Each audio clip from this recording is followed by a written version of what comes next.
बिस्मिल्लाहिर्रहमानिर्रहीम। अल्लाहुम्मा सल्लि अला मुहम्मदिन व अला आलि मुहम्मद कमा सल्लैता अला इब्राहीम व अला आलि इब्राहीम इन्नका हमीदुम मजीद। अल्लाहुम्मा बारिक अला मुहम्मदिन व अला आलि मुहम्मद कमा बारिकता अला इब्राहीम व अला आलि इब्राहीम इन्नका हमीदुम मजीद। ला इलाहा इल्ला अंता सुब्हानका इन्नी कुन्तु मिनज़ ज़ालिमीन। रब्बि यस्सिर वला तुअस्सिर व तम्मम बिल खैर रब्बिरहमहुमा कमा रब्बयानी सगीरा। तमाम सुनने और देखने वालों को अब्दुर्रऊफ़ जावेद यूट्यूब चैनल की वसादत से मेरा सलाम पहुँचे। डियर स्टूडेंट्स, आज हमारा वेरी फर्स्ट सेशन है इस हवाले से कि एसेंट जीएडी के जो स्टूडेंट्स थे उनका शेड्यूल के मुताबिक तो कल वेरी फर्स्ट लेक्चर होना था, लेकिन बाज़ एंगेजमेंट्स की वजह से वो मेरा एक पोस्ट पार्टीशन का लेक्चर मिस हो रहा था, तो वो कल हमने कंप्लीट किया है। तो आज फिर हम स्पेसिफ़िकली एसेंट जीएडी के स्टूडेंट्स के लिए एक नए सेशन का आगाज़ कर रहे हैं। उसमें बाकी स्टूडेंट्स भी अपने आप को इंडल्ज कर लेंगे, लेकिन सीक्वेंस यही रहेगी जो एसेंट जीएडी के स्टूडेंट्स के लिए चलेगी। प्री पार्टीशन और उसके बाद पोस्ट पार्टीशन और ऑनवर्ड चीज़ों को हम लेके चलेंगे इंशाल्लाह। तो आज हम पोस्ट पार्टीशन 1947 से क्या चीज़ थी, पहले किस तरह के हालात थे, कौन कौन सी डेवलपमेंट्स थी, कब से शुरू होती हैं और उनमें से क्या क्या इंपॉर्टेंट माइलस्टोन्स हैं, वो आप सबके साथ शेयर किए जाएंगे इंशाल्लाह। तो दुरूद शरीफ पढ़ते रहिए, जुड़े रहिएगा, इंशाल्लाह फ़ायदा होगा। आज 2 तारीख है,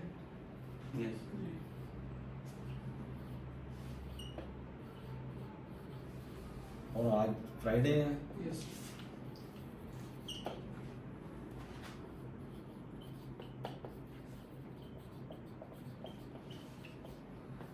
पोस्ट पार्टीशन,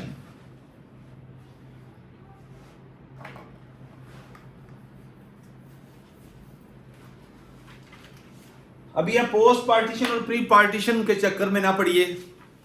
अभी हम चीजों को एक ब्रॉडर स्पेक्ट्रम में देखते हैं। जब हम दुनिया को नबी अलैहिस्सलाम हज़रत मोहम्मद रसूलुल्लाह सल्लल्लाहु अलैहि वसल्लम की पैदाइश के तनाजुर में देखते हैं, तो उसके बाद दुनिया में क्या क्या डेवलपमेंट्स होती हैं, एक उसका ओवरव्यू हम सबसे पहले लेते हैं। नबी अलैहिस्सलाम की पैदाइश के बाद खुलफाए राशिदीन का पीरियड आता है। खुलफाए राशिदीन के पीरियड के बाद उमवी डायनेस्टी आती है। पहले उमवी खानदान हुकूमत में आता है, लेकिन जब अमीर मुआविया अव्वल अपने बेटे को नामजद कर देते हैं, तो ये एक अनप्रेसिडेंटेड मूव होती है in the history of Islam since the birth of हज़रत मोहम्मद रसूलुल्लाह सल्लल्लाहु अलैहि वसल्लम। तो तब से ये डायनेस्टी बन जाती है, उमवी सल्तनत जिसे हम कहते हैं। डायनेस्टी का सबसे इंपॉर्टेंट एस्पेक्ट ये होता है कि वहां पे डेमोक्रेटिकली चीजों को नहीं देखा जाता, वहां पे एक हक के तौर पर चीजों को लिया जाता है और आगे जनरेशन टू जनरेशन ट्रांसफर होती हैं। जबकि इस्लाम इस चीज की तायीद नहीं करता, हमें इस्लाम इस चीज की तरदीद करते हुए नजर आता है। और मैं इस्लाम की बात इसलिए करूंगा, जब मैं जमहूरियत की, मुआशरे की, सियासत की और रियासत की बात करता हूं, तो मैं इस्लाम की बात इसलिए करूंगा कि इकबाल ने भी कहा है कि जुदा हो दीन सियासत से तो रह जाती है चंगेजी। हमने सियासत को भी दीन के साथ अटैच रखना है, क्योंकि दुनिया का कोई भी निज़ाम उठाकर देख लें, अगर उसके साथ हम मज़हब को उतार देंगे, डिसएसोसिएट कर देंगे, मज़हब को डिटैच कर देंगे, तो हमें उसमें फिर जमहूरियत नहीं नजर आएगी, चंगेजी नजर आएगी, फिरौनियत नजर आएगी। सो मैं जब किसी भी सिस्टम हाई को देखता हूँ, निज़ाम हाई को देखता हूँ, खा वो तालीमी निज़ाम हो, खा वो सियासी निज़ाम हो, खा वो अदालती निज़ाम हो, खा वो निज़ाम इंसाफ हो, किसी किस्म का भी निज़ाम हो, किसी भी मुआशरे के अंदर, मुआशी हो, मुआशरती हो, किसी भी किस्म का कोई ढांचा हो, अगर उस ढांचे के अंदर हम इखलाकी निज़ाम को डिटैच कर देंगे, तो पीछे फिरौनियत रह जाती है और चंगेजियत रह जाती है। इसलिए मैं अपनी इन सारी बातों में रिलीजन के रंग को रंगने की कोशिश करूंगा ताकि आपको चीज़ों की समझ हज़रत मोहम्मद रसूलुल्लाह सल्लल्लाहु अलैहि वसल्लम की वलादत से लेकर आगे जो हम दुनिया को जिस नज़र से देखते हैं हमें वो नज़र आए। सबसे पहले हज़रत मोहम्मद रसूलुल्लाह सल्लल्लाहु अलैहि वसल्लम का टाइम पीरियड शुरू होता है 570। हम जब इसको स्टडी करते हैं, आज तक हमने 571 पढ़ा, तो हमें सबसे पहले नजर आता है 570 से हमारा जो टाइम पीरियड चलता है वो 632 तक चलता है। ये हम ईस्वी की बात कर रहे हैं, ईस्वी की बात कर रहे हैं। तो सबसे पहले नबी अलैहिस्सलाम का पीरियड, उसके बाद 4 खुलफाए राशिदीन आते हैं हमारे सामने। 4 खुलफाए राशिदीन के बाद उमवी सल्तनत शुरू होती है हमारे पास। उमवी सल्तनत के बाद अब्बासीड पीरियड शुरू होता है। अब्बासीड पीरियड के बाद फिर हमारे पास गजनवियत डायनेस्टी शुरू होती है। गजनवियत के बाद हमारे पास गौरी डायनेस्टी शुरू होती है। तो गौरी डायनेस्टी से फिर हम आगे स्लेव डायनेस्टी को लेके आते हैं। जो हमारे पास डायनेस्टीज आती हैं बड़े सगीर के अंदर, इंडो पाक के अंदर, जो बरतानिया का भी हमारे सामने वो सिस्टम नजर नहीं आता। ये हमारा बड़े सगीर का निजाम था उस टाइम, जिसमें 5 डायनेस्टीज हमें नजर आती हैं। सबसे पहले हमें स्लेव डायनेस्टी, यानी मैं इसको रिपीट कर रहा हूं, ये नोट कर लीजिएगा, ये आपके सामने एक स्केच होना चाहिए। सबसे पहले prophet, peace be upon him, सबसे पहले ये पीरियड है। उसके बाद कैलिफेट, राशिदीन जिसे कहते हैं, राशिदीन आ जाता है। सेकंड स्टेज हमारे पास ये आती है। उसके बाद उमैयाद आता है। उमैयाद पीरियड आता है हमारे पास। 4th पीरियड हमारे पास आता है अब्बासीड। अब्बासीड पीरियड आता है। अब्बासीड पीरियड के बाद हमारे पास गजनवी पीरियड आता है।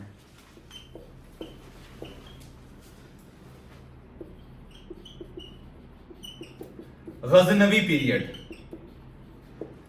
गजनवी पीरियड के बाद हमारे पास गौरी पीरियड आता है। गौर से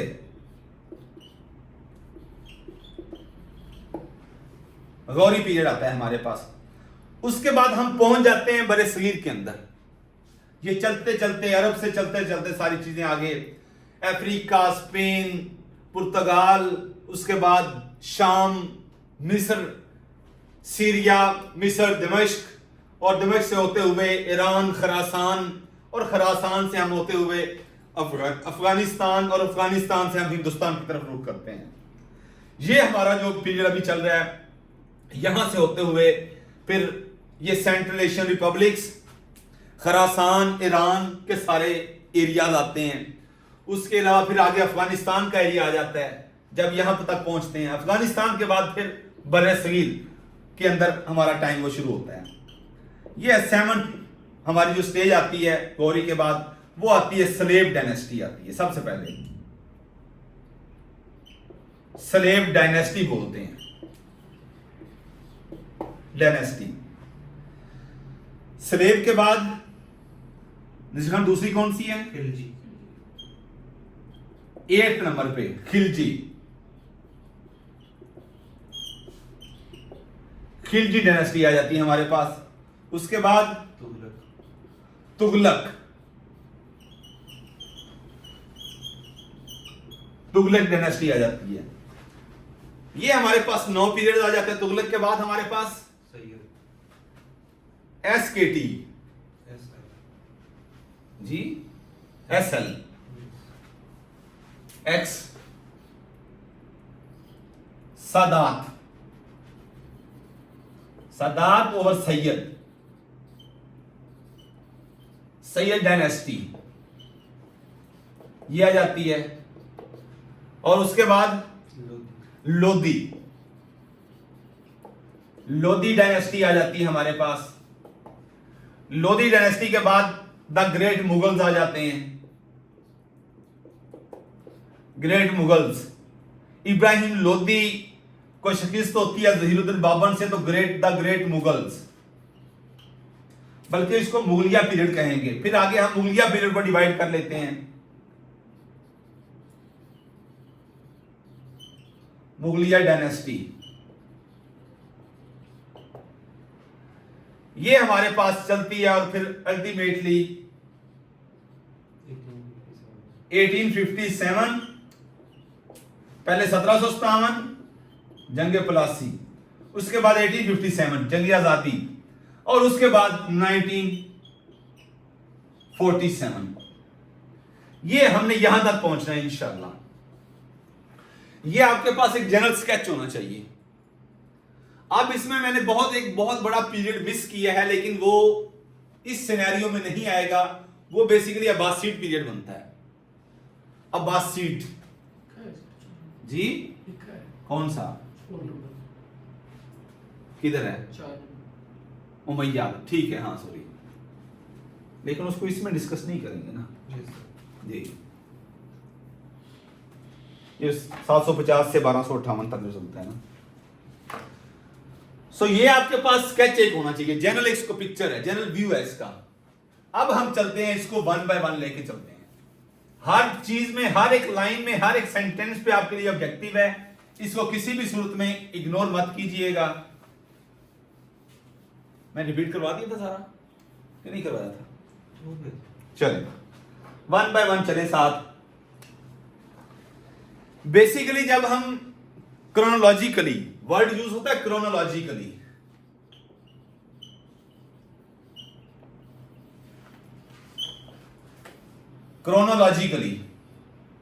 जब हम क्रोनोलॉजिकली चीजों को देखते हैं तो इसका मतलब तारीखी एतबार से।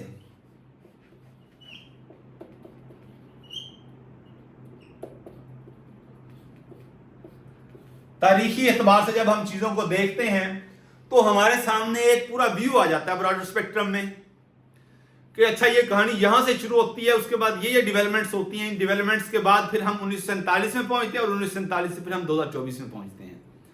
तो इस सारे सिनेरियो को मत भूलिएगा, इस सारे स्पेक्ट्रम में।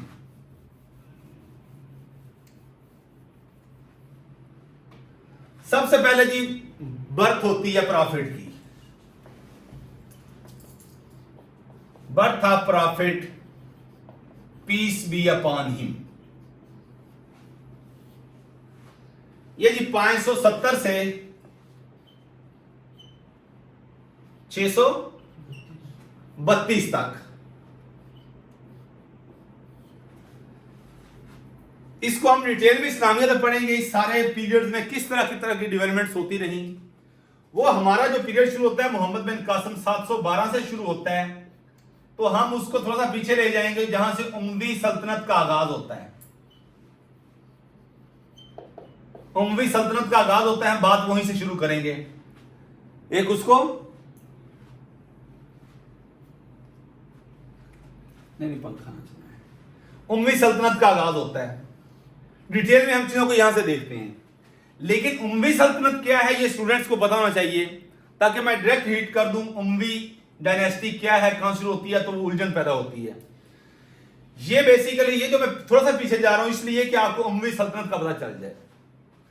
अब नबी अलैहिस्सलाम के विसाल के बाद 632 में जब विसाल होता है तो फिर शुराई निजाम बनता है। शुराई निजाम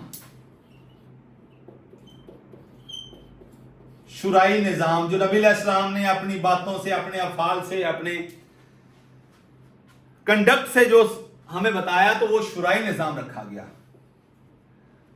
आज का जो जमहूरी सिस्टम है जिसको हम कहते हैं कि बेहतरीन निजाम हुकूमत है, वो बेसिकली इस निजाम के इंतहाई करीब है कि इसमें मशवरा करके जो हम लोगों को वोट का इख्तियार देते हैं कि वो वोट कास्ट करके डिसीजन मेकिंग में अपना पार्टिसिपेशन शो करें।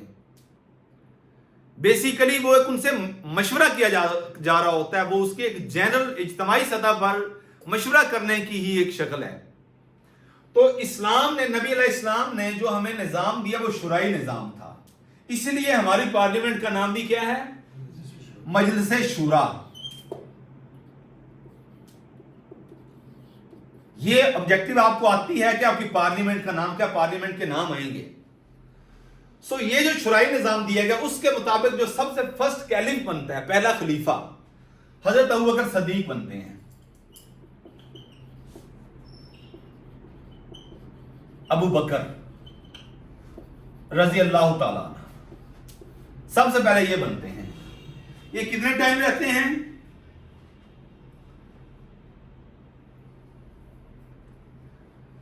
632 से 634 ये है इनका, इसे कहते हैं रियन, REIGN। ये इनका वो पीरियड है जिसमें इन्होंने इस मनसब को इनके कंधों पे रखा गया। इन्होंने इसको एक एजाज के तौर पर लिया, इसको एक जिम्मेदारी के तौर पर लिया। मशवरे के जरिए इनको सिलेक्ट किया गया, इनका इंतखाब किया गया। उसके बाद हम थोड़ा सा इसको देख रहे हैं। अबू बकर सदीक का इनका जो लाइफ स्पैन 634 से 573 से 634 है, 500 लाइफ स्पैन, 573 से 634 ये हजरत अबू बकर सदीक का लाइफ स्पैन है। और ये इनका दौर है जब इनके कंधों के ऊपर ये बारें गिरा रखा गया, 632 से 634 तक। आप क्रोनोलॉजिकली चीजों को लेके चल रहे हैं। अब हमने यहां पहुंचना है, ये उमैयद क्या है? इनके अपने अपने क्लैन है, ट्राइब हैं, ट्राइब कबीले, क्लैन भी बोलते हैं इन्हें, जमा कबाइल। कबीला कौन सा है जी? ये बेसिकली उमैया भी एक कबीला था। अब लाइफ स्पैन इनका ये है, ये कुरैश से थे, कुरैश का भी बनु तमीम,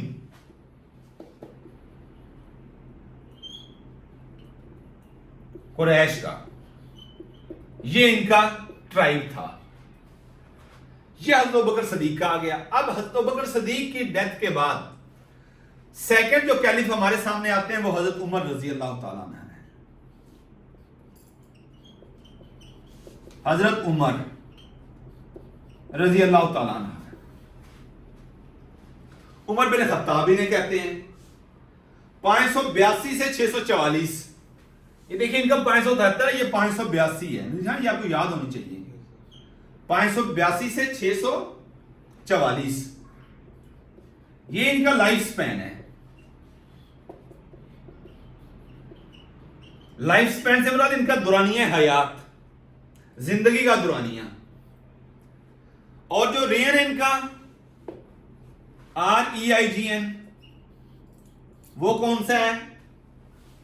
634 से 644 ये इनका हुक्मरानी का टाइम है। हुक्मरान बने जब मिल्लत इस्लामिया के। और बनु अब्दी, ये बहुत इंपॉर्टेंट ऑब्जेक्टिव है। बनु तमीम कुरैश का, और ये बनु हजरत उमर रजी अल्लाह ताला अन्हु किस से थे? बनु खान, ये भी ये कुरैश नहीं था, ये उमैया खानदान था, बनु अद्दी। ये हजरत उमर रजी अल्लाह का पीरियड हो गया। अब थर्ड जो कैलिफ हमारे सामने आते हैं, थर्ड कैलिफ, वो आते हैं हजरत उस्मान रजी अल्लाह ताला अन्हु। हजरत उस्मान, UTHMAN, उस्मान गनी, इनको जुन्नौरैन भी कहते हैं। नबी अलैहिस्सलाम की 2 बेटियां इनके घर थीं, इसलिए इनको जुन्नौरैन कहते हैं। अब इनका टाइम पीरियड 579 से 656, 579 से 656 ये इनका लाइफ स्पैन आ गया। अब रियन इनका कौन सा है? 644 से 656।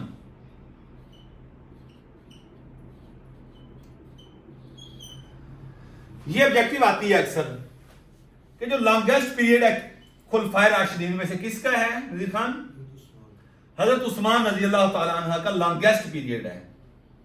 और शॉर्टेस्ट पीरियड किसका है? हजरत अबू बकर सदीक का। ये जो पीरियड है, एक लॉन्गेस्ट और दूसरा शॉर्टेस्ट, ये 2 चीजें एस्टेब्लिश करना मकसूद थी मेरा। ये लॉन्गेस्ट पीरियड है और ये शॉर्टेस्ट पीरियड हजरत अबू बकर सिद्दीक का। अब जो फोर्थ कैलिफ हमारे सामने आते हैं, अब ये बनु उमैया से थे। बनु उमैया,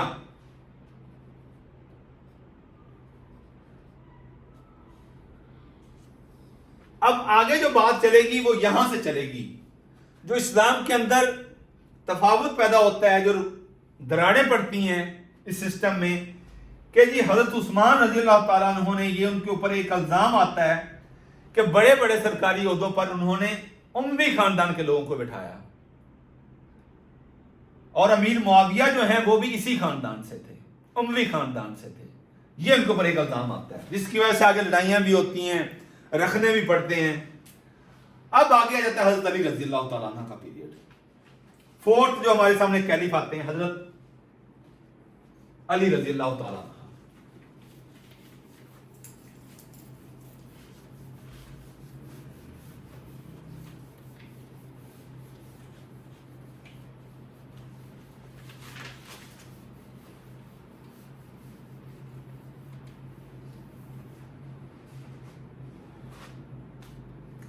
हजरत अली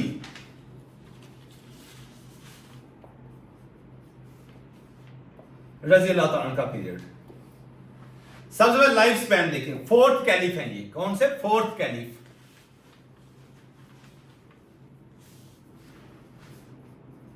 फोर्थ कैलिफ है ये। अब इनका लाइफ स्पैन क्या है?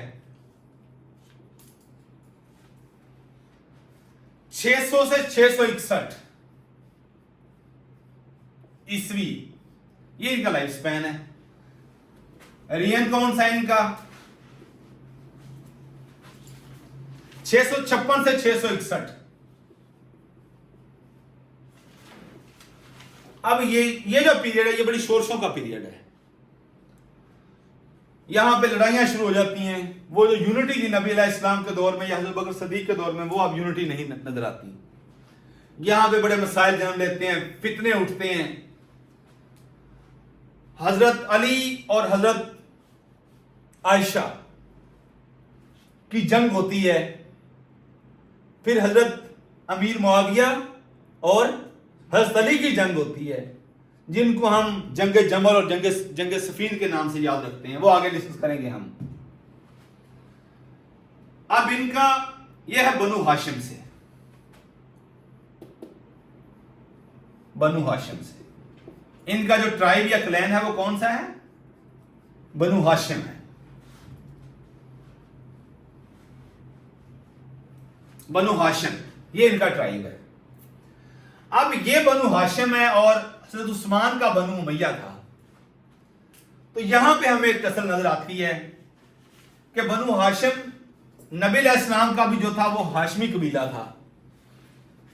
इन्होंने कहा कि ये जो हमारा हक है कि हमें प्रायोरिटी दी जाए, जिसकी वजह से लड़ाइयां जन्म लेती हैं। जंग जमल, जंग सफीन होती है, और फिर जाके एक बहुत बड़ा इस्लाम की तरफ में जो क्राइसिस नजर आता है करबला की सूरत में, वो हमें नजर आता है।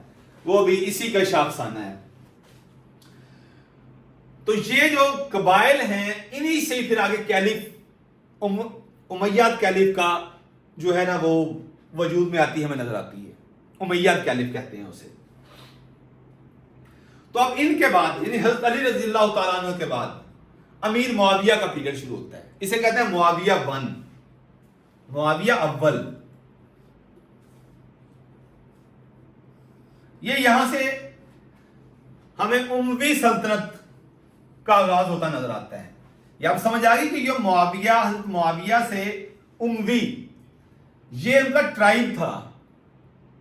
जिस हज़रत उस्मान का भी उमवी ट्राइब था, बनु उमैया से थे, तो इसीलिए ये उसी ट्राइब से थे, इसलिए इसको उमवी सल्तनत का नाम दिया गया।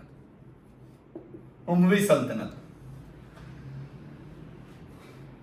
ये 661 से ये 661, हज़रत अली रज़ी अल्लाह की वफात होती है। 661 से 750 तक चलता है ये।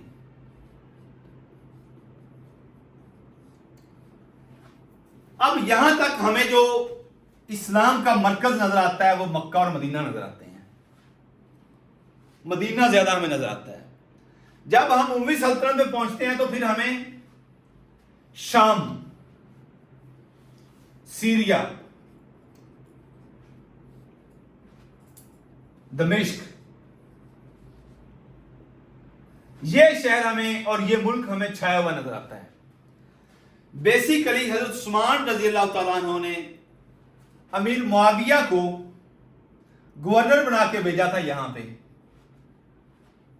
जिसकी वजह से यहां पे जब मामलात बिगड़े तो इन्होंने फिर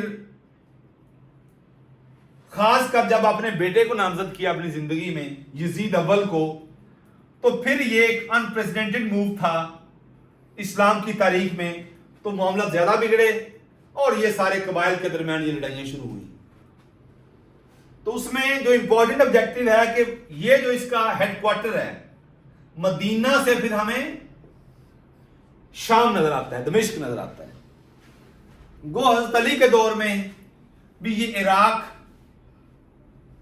बगदाद, कूफा, बसरा हमें ये छाए हुए नजर आते हैं, लेकिन हजरत अमीर मुआविया के दौर में हमें हेडक्वार्टर शिफ्ट होता नजर आता है, हाईलाइटेड वे में हमें नजर आता है। ये मदीना से दमिश्क हमें नजर आता है। ये अब उमवी सल्तनत को डिटेल में हम देखते हैं।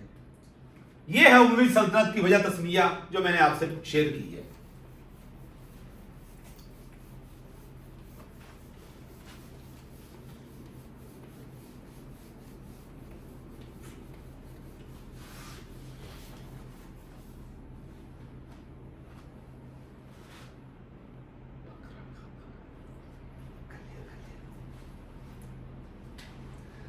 हजरत अमीर मुआविया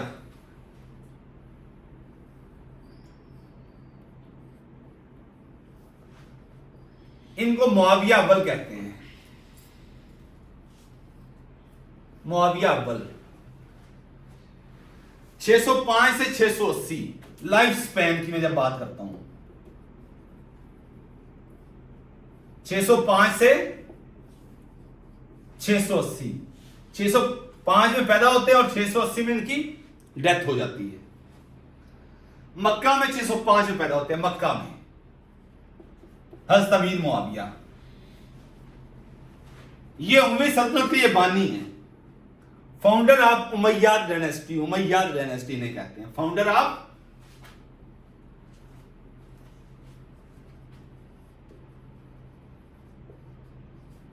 ऑफ उमैयाद डायनेस्टी, ये हमें नजर आते हैं हजरत अमीर मुआविया। लाइफ स्पैन बता दिया 605 से 680, याद हो जाना चाहिए आपको। अब इनके मक्का में पैदा होते हैं तो डेथ कहां होती है? दमिश्क में, सीरिया, शाम के शहर जो इसका कैपिटल है वो कौन सा कैपिटल नजीर खान? दमिश्क, यहां पे इनकी डेथ होती है। और ये जो कैपिटल है, आज भी सीरिया कैपिटल कौन सा है? दमिश्क है। शाम, Syria,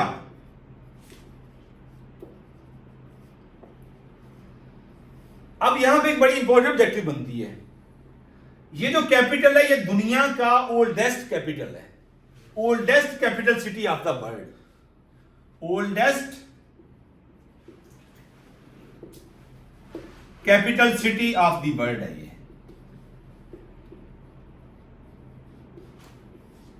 oldest capital city of the world दमिश्क है ये। आज दुनिया के जितने कैपिटल सिटीज उनमें सबसे पुराना तरीन जो है वो कैपिटल सिटी कौन सा है? दमिश्क है। तो यहां पर इनकी डेथ होती है।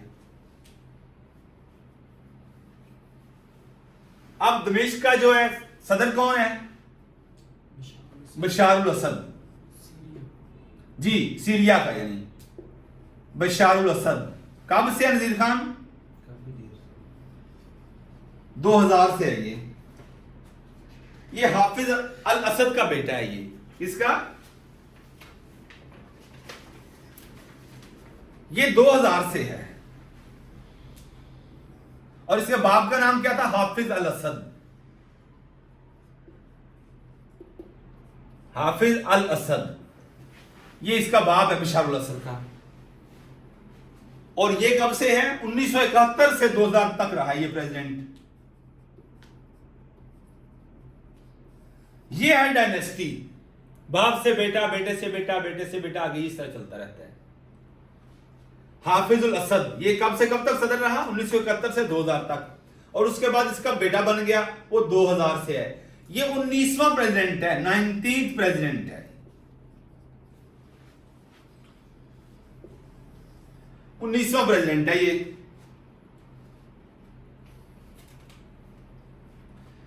इसकी पार्टी का नाम है अरब सोशलिस्ट बाथ पार्टी, अरब सोशलिस्ट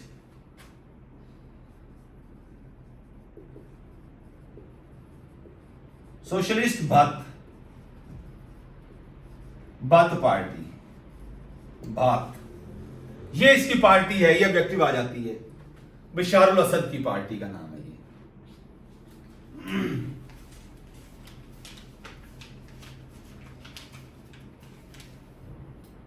अब इसकी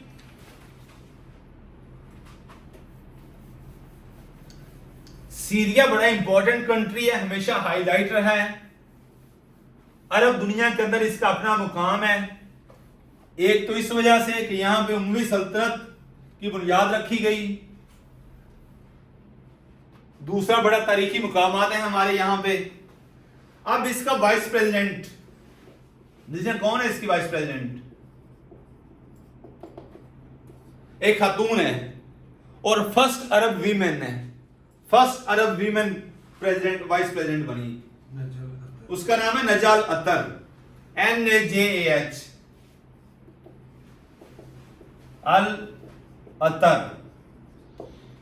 ये first Arab female president, vice president है, फर्स्ट अरब फीमेल।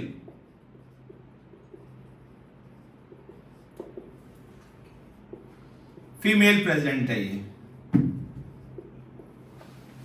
नजाल अतर। और इसका प्राइम मिनिस्टर कौन है? Hussein Arnous, prime minister of Syria, of Syria. उसका नाम है Hussein Arous, Hussein Arnous, prime minister of Syria. और ये 68 प्राइम मिनिस्टर है, 68 प्राइम मिनिस्टर है सीरिया का ये, हुसैन अरनूस। और इसकी जो लेजिस्लेचर है पीपल्स असेंबली, शाम की लेजिस्लेचर का नाम है पीपल्स असेंबली। ये चीजें साथ साथ याद हो जानी चाहिए। पीपल्स असेंबली, पीपल्स असेंबली इसका, इसकी लेजिस्लेचर का नाम है peoples assembly.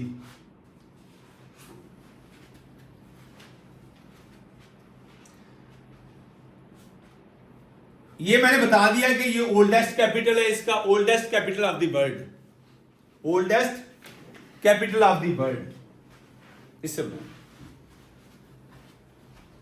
Oldest capital of the world.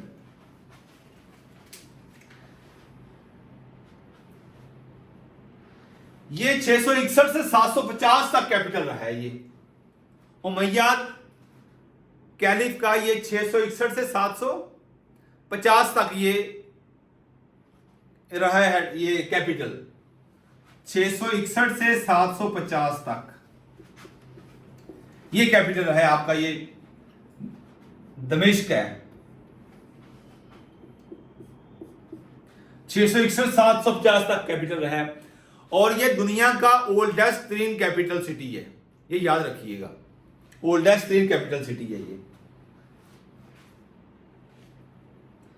इसको सिटी ऑफ जैस्मीन भी बोलते हैं, city of jasmine, city of JASMINE, city of jasmine भी दमिश्क को बोलते हैं। सही आ गया, सिटी ऑफ जैस्मीन भी बोलते हैं इसे।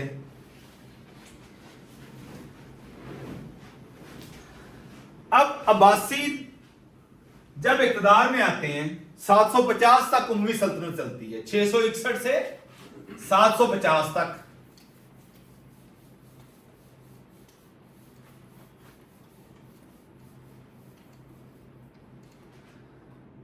छह सौ इकसठ से ऑब्जेक्टिव आज ही याद हो जाए आपको, 750 तक, यह है आपकी उम्मी सल्तनत का टाइम पीरियड। अब जो हमें दमिश्क जो कैपिटल नजर आता है, यह भी 750 तक रहता है एक दफा। उसके बाद जो इस्लामिक सल्तनत होती है वहां पे अब्बासी छा जाते हैं 750 में। तो फिर जो हेडक्वार्टर है जो दमिश्क बना, अब्बासियों के दौर में कौन सा हेडक्वार्टर शिफ्ट हुआ भाई, पता है कि नहीं? बगदाद। बगदाद कैपिटल बना फिर। और यह अब्बासी का जो पीरियड 750 से 1258 तक चलता है। तो यह बगदाद जो है यह फिर इल्म और तहजीब का मरकज रहा है। अल्लूम व फनून के फुआरे यहां से फूटते रहे हैं। दुनिया को तहजीब का सबक फिर बगदाद ने दिया है। बगदाद की लाइब्रेरियां फिर तहजीब की दरसगाह और अमाजगाह ठहरी।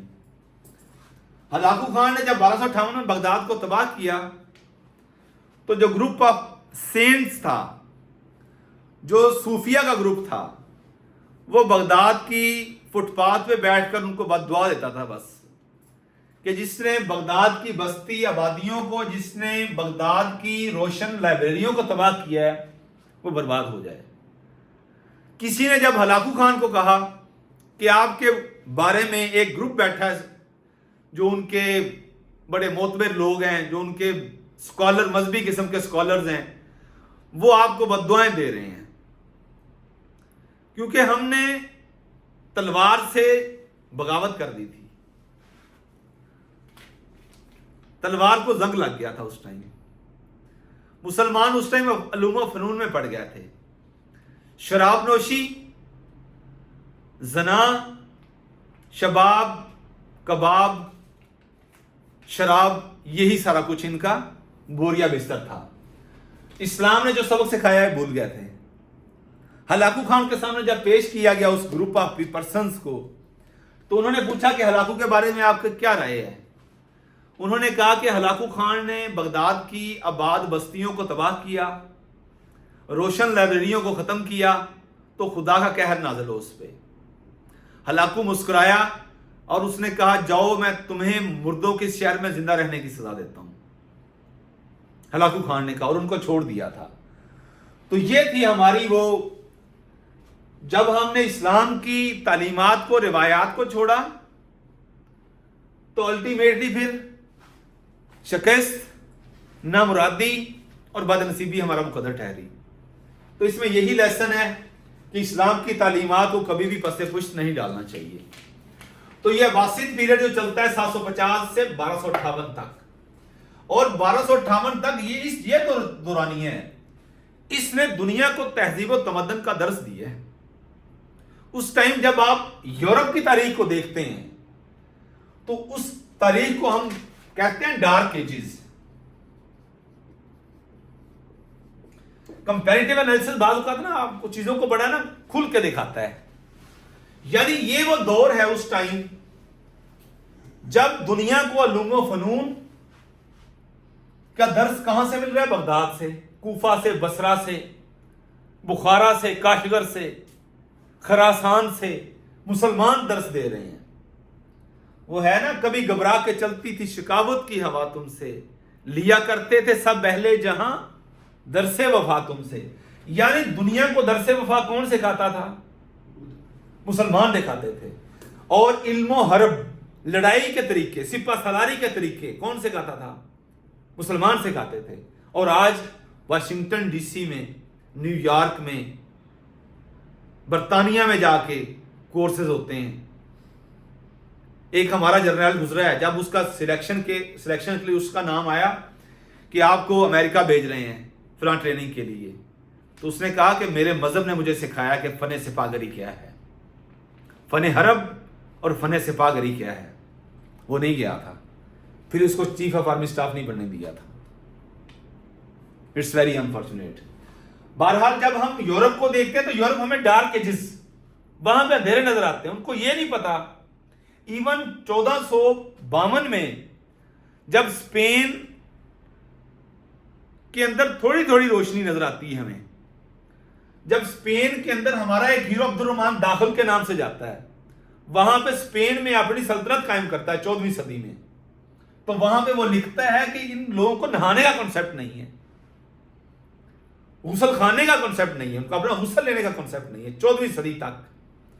उस टाइम हमने जाबर बिन हयान पैदा कर दिया था, उस टाइम हमने इब्नुल हैसम पैदा कर दिया था, उस टाइम हमने अल बेरूनी पैदा कर दिया था, उस टाइम और हमने बोली सीना पैदा कर दिया था। उस जाबर बिन हयान बाबाए केमिस्ट्री जिसे कहते हैं, फादर ऑफ केमिस्ट्री, ये सेट्स उसने बना दिए। और ये कौन सा पीरियड है? इनका 9वीं और 10वीं सदी बनती है। अब आप जब जाबर बिन हयान, बोली सीना, इब्नुल हैसम, अल बेरूनी के टाइम पीरियड देखें, लाइफ स्पैन जिसे मैं कहता हूं, तो आपको 9वीं और 10वीं सदी मिलती है। ये उस टाइम यूरोप में क्या था जो आज हमें दरस विवाद सुना रहे हैं, दर्स दे रहे हैं कि क्या होता है दर्स, साइंस क्या होती है, आज हमें दिखा रहे हैं। ये बनता है उनका दिखाना, क्योंकि दुनिया में हुक्मरानी अब वो कर रहे हैं, इसलिए कि उन्होंने गंवा दी हमने इस्लाफ से जो मिरास पाई थी।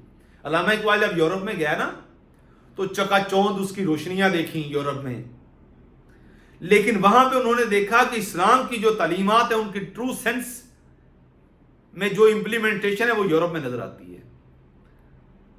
तो वो हैरान हो गया सारा कुछ देख के। तो उन्होंने कहा कि जी, उन्होंने कहा कि किताबें वो अपने अबा की जो देखें इनको यूरोप में तो दिल होता है सिपारा, गवा दी हमने इस्लाफ से जो मिरास पाई थी, सुरैया से जमीन पर इस्लाम ने हम आसमान ने हमको दे मारा। शेर वो किस तरह है वाला? हाँ, कभी यह नौजवाने मुस्लिम तदब्बुर भी किया तूने, सोचा भी है कभी वो क्या गर्दू था, वो एक लश्कर कैसा था, वो यही लश्कर यहां से उठा था। ये 570 में उसकी जला बख्शी गई अल्लाह की तरफ से। नबी इस्लाम आए, दुनिया उस टाइम गटाटोप अंधेरों में थी, उन्होंने दुनिया के अंदर भाईचारे का, इखलाकियात का, रिवादारी का, सब्र का, तहम्मुल का, बुर्दबारी का दर्स दिया। तो दुनिया के अंदर प्यार मोहब्बत जब पढ़ते थे ना हम, जब सारी दुनिया कुरान के अंदर भी है कि तबाही के घड़े पर थी, किनारे पर थी, तो अल्लाह ने मोहम्मद रसूलुल्लाह सल्लल्लाहु अलैहि वसल्लम को भेजा। इसीलिए उन्हें कहते हैं ना कि वजह तहलीके कायनात, जिसकी वजह से ये सारी फूलों के अंदर खुशबू आई, रंगोबू हमें नजर आता है। तो यहां पे हमें उन्होंने जो तालीमात दी, उन तालीमात से फिर जो सल्तनत कायम होती है उसका ये एपिटॉमिक पीरियड है। एपिटॉम, उसे क्या वर्ड यूज करते हैं? एपिटॉम। ये है वो उसका पीक का पीरियड है, ये जो बासित सल्तनत है। अब इस सल्तनत ने, इस टाइम पीरियड ने वो हीरे पैदा किए हैं जिन्होंने यूरोप को बताया कि तेजाब एसिड कैसे प्रोड्यूस किया जाता है, जिन्होंने उस टाइम में, अल बेरूनी ने कब, उस टाइम में 9वीं सदी में बता दिया था कि जमीन का एरिया कैसे निकालते हैं। ये आपके पिंड दादन खान के पास अल बेरूनी ने निकाला था ये। उसके बाद इब्नुल हैसम ने आंख के अंदर देखने वाली चीजें बयान कर दी कि आंख किस तरह देखती है। जाबर बिन हयान आ गया, बोली सीना आ गया। ये सारे साइंटिस्ट हमें इस पीरियड में नजर आते हैं। और आप उस टाइम देख लें इस चीज को कि यूरोप के अंदर क्या था। फिर वो इकबाल ने कहा कि गवा दी हम नहीं, कभी यह नौजवान ने मुस्लिम तदब्बुर भी किया तूने, वो क्या गर्दू था तू है जिसका एक टूटा हुआ तारा। और गवा दी हमने इस्लाफ से जो मिरास पाई थी, सुरैया से जमीन पर आसमान ने हमको दे मारा। और जो देख किताबें वो अपने अबा की जो देखे इनको यूरोप में तो दिल होता है सिपारा। लेकिन साथ उन्होंने ये भी कहा, नजीर खान अल्लामा इकबाल ये भी कहता है, खीरा न कर सका मुझे जलवाए दानशे फरंग,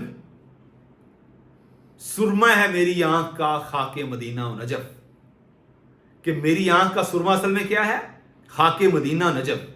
यानी आपको अगर सुकून मुयस्सर आना है भाईचारे की फजा अगर कहीं से मिलनी है, सबर, तहम्मुल, बुर्दबारी का दर्स अगर कहीं से मिलना है, तो वो इस्लाम ही है, वो खाके मदीना नजफ ही है जो आपको बताएगी।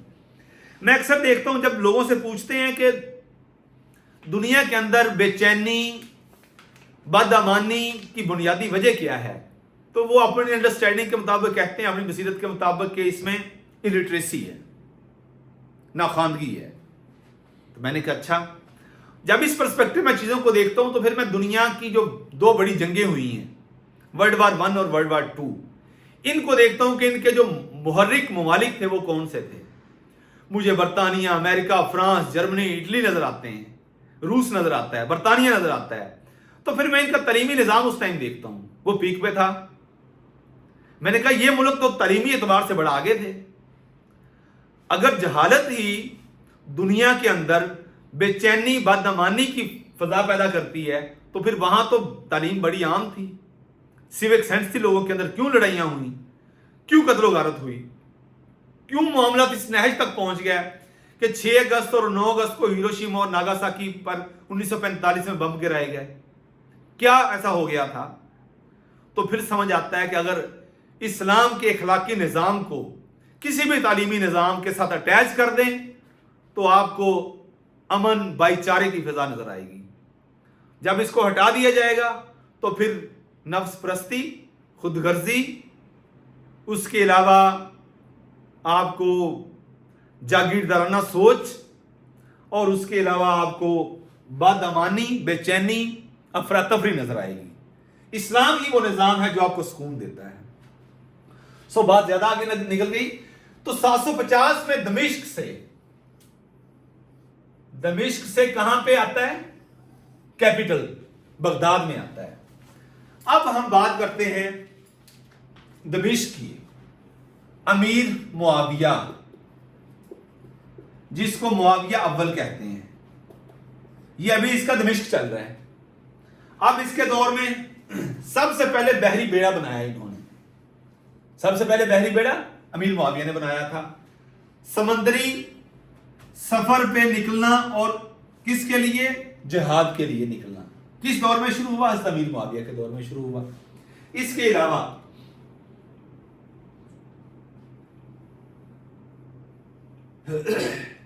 इसके पीरियड में, हज़रत अमीर मुआविया के पीरियड में,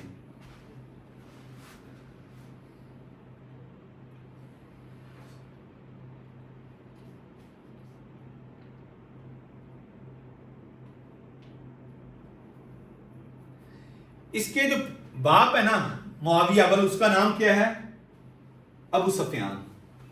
नजीर खान, अबू सफियान नाम है। और इसको क्या असल नाम है इसका? सखर इब्ने हरब इब्ने उमैया।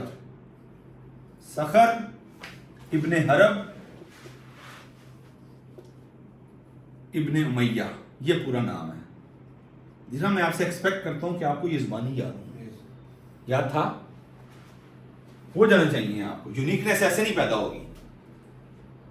ये है,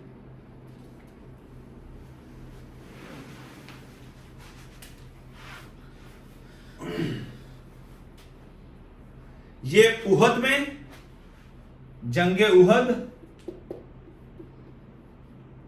गजवा उहद इसे कहते हैं हम, और गजवा खंदक में यही अबू सफियान काफिरों का कमांडर इन चीफ था। और ये दोनों कब होते हैं? ये 625 में उहद, 625 3 हिजरी, तीन हिजरी में होता है ये, 625 ईस्वी में। और 7 शवाल है, ये भी आया एक दफा ऑब्जेक्टिव, 7 शवाल, 3 हिजरी और 7 शवाल में ये होता है ये, ठीक है। और जो 627 में गजवा खंदक होता है जी, 5 हिजरी में, ये 3 हिजरी में और ये 5 हिजरी में। हाँ जी, बैटल ऑफ ट्रेंच कहते हैं इसे।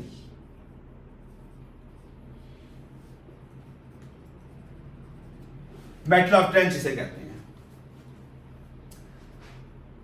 अब हजरत अली की जो असैसिनेशन होती है, इनकी शहादत होती है 661 में होती है। कौन कातिल कौन निकला, फिर उसका नाम क्या, ये ऑब्जेक्टिव आती है जिसमें आपको पता होना चाहिए। ये ना कहिएगा डोंट टेल मी कि मुझे नहीं पता। इब्ने मुलजम, इब्ने मुलजम नहीं पता था, याद नहीं था। उसका नाम है इब्ने मुलजम। इसने नेजा सर में मारा था जो जहर से आलूद था। इब्ने मुलजम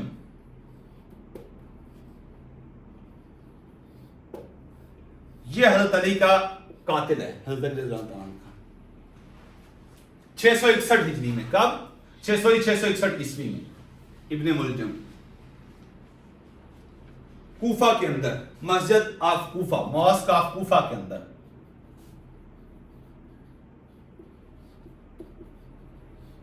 कूफा के अंदर ये मारा इसने।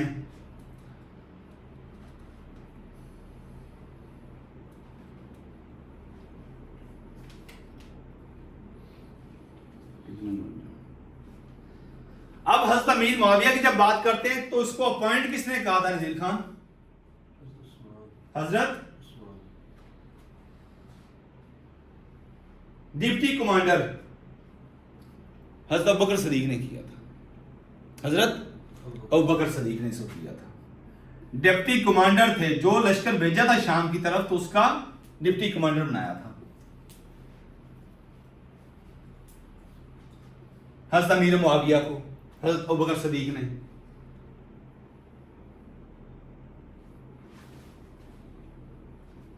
छियानवे 9650 मुरब्बा किलोमीटर, 9650